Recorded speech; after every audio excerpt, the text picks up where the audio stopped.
দুলাল ভাই। তাহলে আমাকে এক বুটের মধ্যের দাম দেয় নাই, আমি কি বুট দিমু? টাকা কেরা দেন নাই তোমারে দাম? তোমারে কেরা দাম দেয় নাই?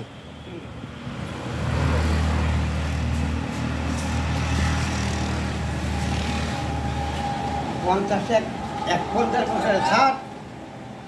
যে কোনো ম্যাজিস্ট্রেট, এমপি, প্রধানমন্ত্রী আমাকে টাঙ্গাইলে বাইরে নিয়ে না, জেলখানায় বাইরে না, জেলখানার মধ্যেই আমাকে রাখবেন। জয় বাংলা, জয় বঙ্গবন্ধু, নারায় তাকবীর, আল্লাহু আকবার। এটা আমি ডরে দণ্ডবে করতেছি, মানে আমি বিএমপি করি, কিন্তু আমি আসলে আমলি।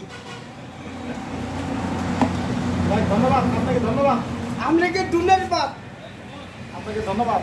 বিদায়।